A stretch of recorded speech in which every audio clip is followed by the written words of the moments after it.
7. Lena. Alone in the night, alone because he could not share the spontaneous embracing impulse of the stone down, Covenant felt suddenly trapped, threatened. A pressure of darkness cramped his lungs. He could not seem to get enough air. A leper's claustrophobia was on him, a leper's fear of crowds, of unpredictable behavior.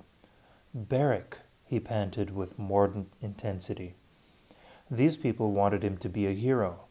With a stiff jerk of repudiation, he swung away from the gathering, went stalking in high dudgeon between the houses, as if the stone downers had dealt him a mortal insult. Barrack, his chest heaved at the thought. Wild magic! It was ridiculous. Did not these people know he was a leper? Nothing could be less possible for him than the kind of heroism they saw in Barrack Halfhand. But Lord Fowl had said, "He intends you to be my final foe. He chose you to destroy me." In stark dismay, he glimpsed the end toward which the path of the dream might be leading him. He saw himself drawn ineluctably into a confrontation with the despiser. He was trapped. Of course he could not play the hero in some dream war. He could not forget himself that much. Forgetfulness was suicide. Yet he could not escape this dream without passing through it, could not return to reality without awakening. He knew what would happen to him if he stood still and tried to stay sane. Already, only this far from the lights of the gathering, he felt dark night beating toward him, circling on broad wings out of the sky at his head.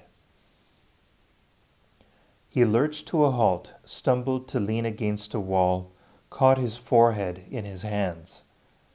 "I can't," he panted. All his hopes that this land might conjure away his impotence, heal his sore heart somehow, fell into ashes. Can't go on. Can't stop. What's happening to me? Abruptly, he heard steps running toward him. He jumped erect and saw Lena hurrying to join him. The swing of her graveling pot cast mad shadows across her figure as she moved. In a few more strides, she slowed, then stopped, holding her pot so that she could see him clearly. "Thomas Covenant?" she asked tentatively. "Are you not well?" "No," he lashed at her. "I'm not well. Nothing's well, and it hasn't been since—" The words caught in his throat for an instant. "Since I was divorced." He glared at her, defying her to ask what a divorce was. The way she held her light left most of her face in darkness. He could not see how she took his outburst. But some inner sensitivity seemed to guide her. When she spoke, she did not aggravate his pain with crude questions or condolences. Softly, she said, "I know a place where you may be alone." He nodded sharply, "Yes." He felt that his distraught nerves were about to snap. His throat was thick with violence. He did not want anyone to see what happened to him. Gently, Lena touched his arm, led him away from the stone down toward the river. Under the dim starlight, they reached the banks of the Mithil, then turned down river. In half a mile, they came to an old stone bridge that gleamed with a damp, black reflection, as if it had just arisen from the water for Covenant's use. The suggestiveness of that thought made him stop. He saw the span as a kind of threshold. Crises lurked in the dark hills beyond the far riverbank. Abruptly he asked, "Where are we going?" He was afraid that if he crossed that bridge, he would not be able to recognize himself when he returned. "To the far side," Lena said. "There you may be alone. Our people do not often cross the Mithil. It is said that the western mountains are not friendly, that the Ill of Doom's retreat which lies behind them has been has bent their spirit. But I have walked over all the western valley, stone questing for Surupa Meril, images, and have met no harm. There is a place nearby where you will not be disturbed. For all its appearance of age, the bridge had an untrustworthy look to Covenant's eye. The unmortared joints seemed tenuous, held together only by dim, treacherous, star-cast shadows. When he stepped onto the bridge, he expected his foot to slip, the stones to tremble, but the arch was steady. At the top of the span, he paused to lean on the low side wall of the bridge and gazed down at the river. The water flowed blackly under him, grumbling over its long prayer for absolution in the sea. And he looked into it as if he were asking for courage. Could he not simply ignore the things that threatened him, ignore the opposing impossibilities, madnesses of his situation, return to the stone down and pretend with blithe guile that he was Beric Halfhand reborn? He could not. He was a leper. There were some lies he could not tell. With a sharp twist of nausea, he found that he was pounding his fists on the wall. He snatched his hands up, tried to see if he had injured himself, but the dim stars showed him nothing. Grimacing, he turned and followed Lena down to the western bank of the Mythil. Soon they reached their destination. Lena led Covenant directly west for a distance, then up a steep hill to the right, and down a splintered ravine toward the river again. Carefully, they picked their way along the ragged bottom of the ravine, as if they were balancing on the broken keel of a ship. Its shattered hull rose up on either side of them, narrowing their horizons. A few trees stuck out of the sides like spars, and near the river the hulk lay aground on a swath of smooth sand which faded toward a flat rock promontory jetting into the river.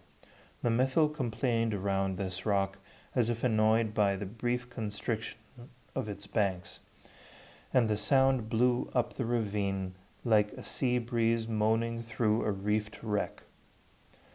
Lena halted on the sandy bottom. Kneeling, she scooped a shallow basin in the sand and emptied her pot of graveling into it.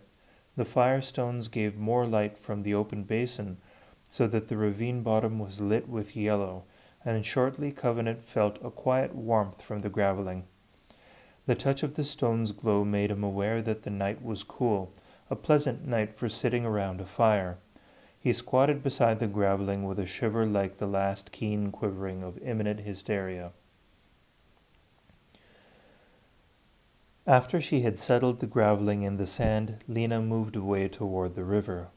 Where she stood on the promontory, the light barely reached her, and her form was dark, but Covenant could see that her face was raised to the heavens. He followed her gaze up the black face of the mountains and saw that the moon was rising. The silver sheen paled the stars along the rim of rock, darkening the valley with its shadow.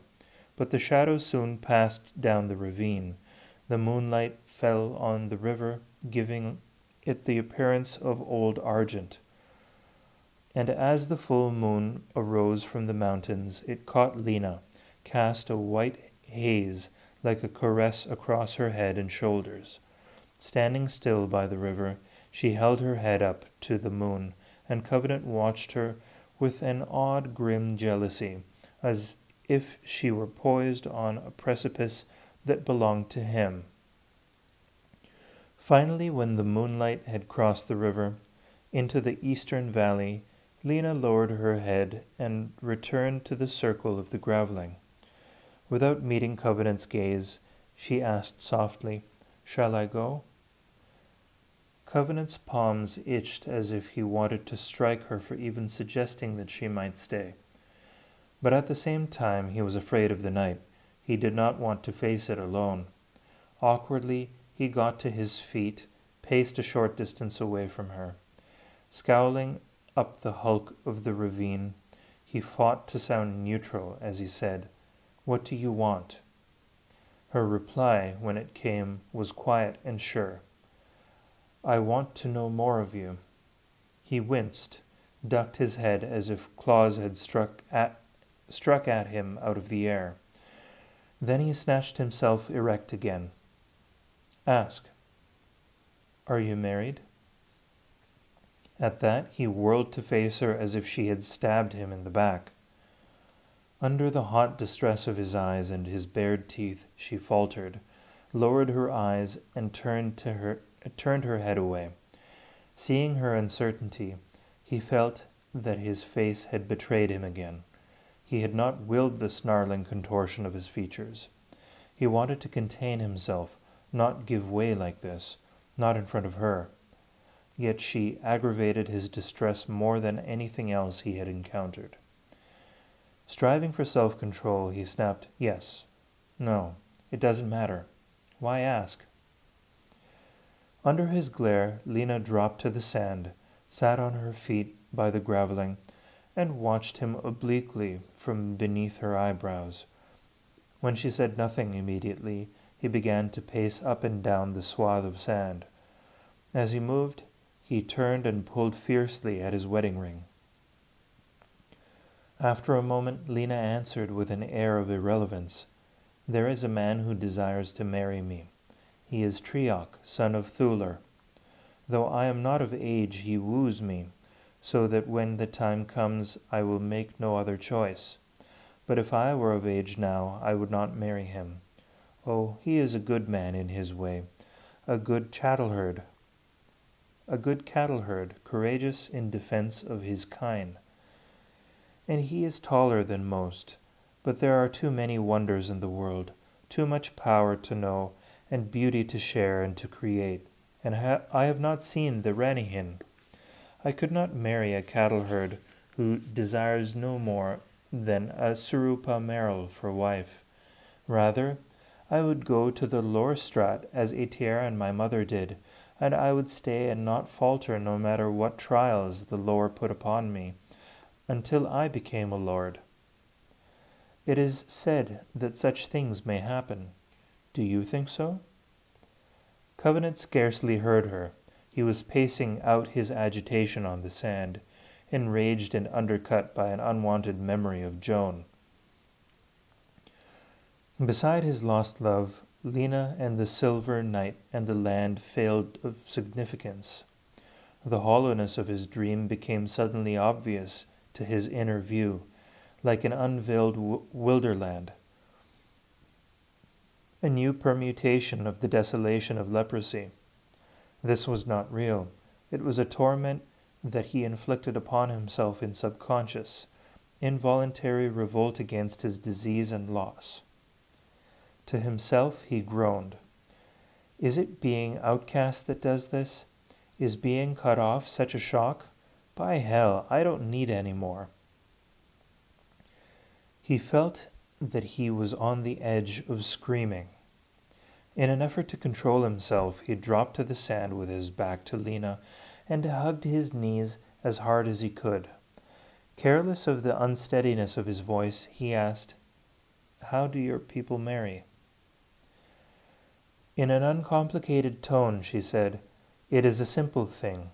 When a man and a woman choose each other, after the two have become friends, if they wish to marry, they tell the circle of elders. And the elders take a season to assure themselves that the friendship of the two is secure, with no hidden jealousy or failed promise behind them to disturb their course in later years. Then the stone down gathers in the center, and the elders take the two in their arms and ask, 'Do you wish to share life in joy and sorrow, work and rest, peace and struggle, to make the land new?' The two answer, 'Life with life, we choose to share the blessings and the service of the earth.'" For a moment her starlit voice paused reverently.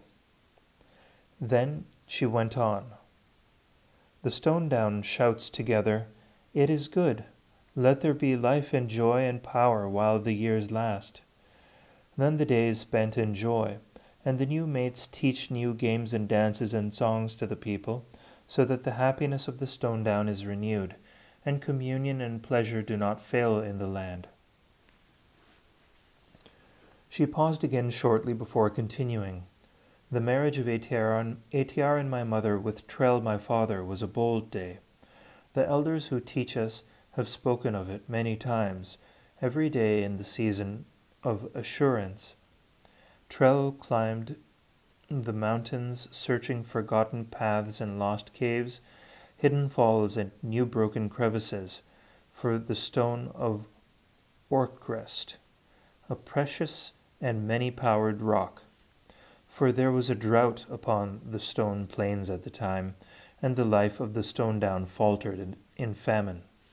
Then, on the eve of the marriage, he found his treasure, a piece of Orcrest smaller than a fist, and in the time of joy, after the speaking of the rituals, he and Atiar and my mother saved the stone down, while she sang a deep prayer to the earth, a song known in the Lorstrat but long forgotten among our people. He held the Orcrest in his hand and broke it with the strength of his fingers. As the stone fell into dust, thunder rolled between the mountains, though there were no clouds, and one bolt of lightning sprang from the dust in his hand. Instantly the blue sky turned black with thunderheads, and the rain began to fall. So the famine was broken, and the stone downers smiled on the coming days like a people reborn. Though he clenched his legs with all his strength, Covenant could not master his dizzy rage. "Joan!" Lena's tale struck him like a mockery of his pains and failures.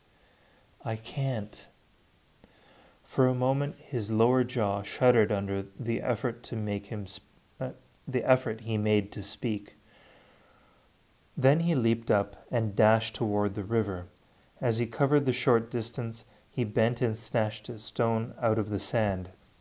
Springing onto the promontory, he hurled the stone with all the might of his body at the water. "Can't!"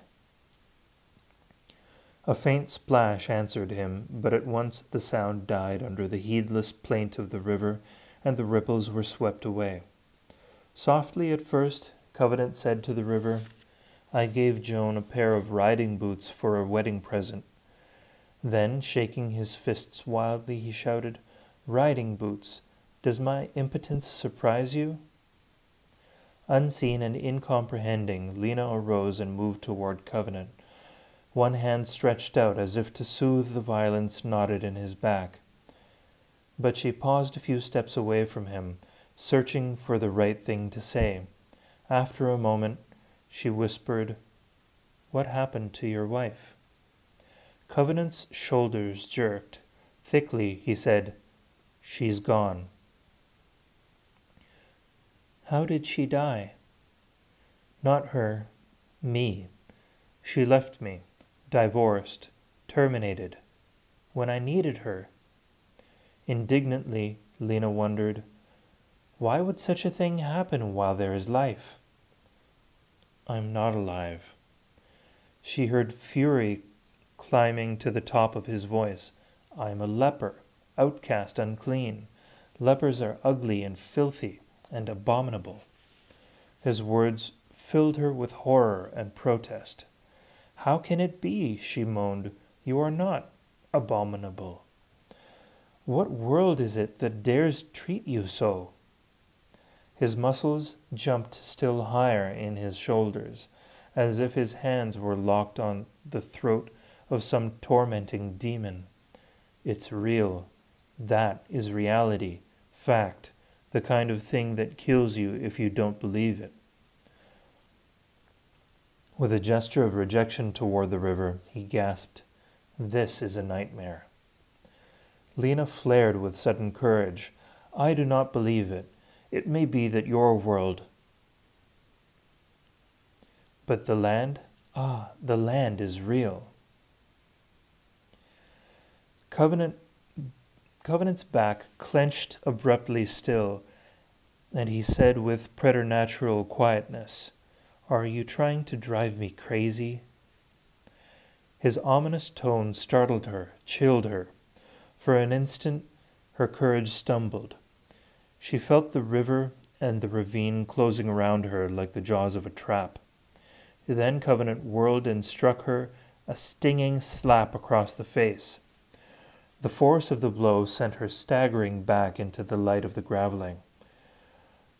He followed quickly, his face contorted in a wild grin. As she caught her balance, got one last clear, terrified look at him, she felt sure that he meant to kill her. The thought paralyzed her. She stood dumb and helpless while he approached. Reaching her, he knotted his hands in front of her shift and rent the fabric like a veil. She could not move. For an instant he stared at her high, perfect breasts and her short slip, with grim triumph in his eyes, as though he had just exposed some foul plot. Then he gripped her shoulder with his left hand and tore away her slip with his right, forcing her down to the sand as he uncovered her. Now she wanted to resist, but her limbs would not move. She was helpless with anguish. A moment later he dropped the burden of his weight on her chest, and her loins were stabbed with a wild white fire that broke her silence, made her scream. But even as she cried out, she knew that it was too late for her. Something that her people thought of as a gift had been torn from her. But Covenant did not feel like a taker. His climax flooded him as if he had fallen into a mythal of molten fury. Suffocating in passion, he almost swooned. Then time seemed to pass him by, and he lay still for moments that might have been hours for all he knew. Hours during which his world could have crumbled unheeded. At last he remembered the softness of Lena's body under him, felt the low shake of her sobbing. With an effort he heaved himself up to his feet. When he looked down at her in the graveling light, he saw the blood on her loins. Abruptly his head became giddy, unbalanced, as though he were peering over a precipice. He turned and hurried with a shambling, unsteady gait toward the river, pitched himself flat on the rock, and vomited the weight of his guts into the water. And the mythal erased his vomit as cleanly as if nothing had happened. He lay still on the rock while the exhaustion of his exacerbated nerves overcame him. He did not hear Lena arise, gather the shreds of her clothing, speak, or climb away out of the shattered ravine. He heard nothing but the long lament of the river, saw nothing but the ashes of his burnt-out passion, felt nothing but the dampness of the rock on his cheeks like tears.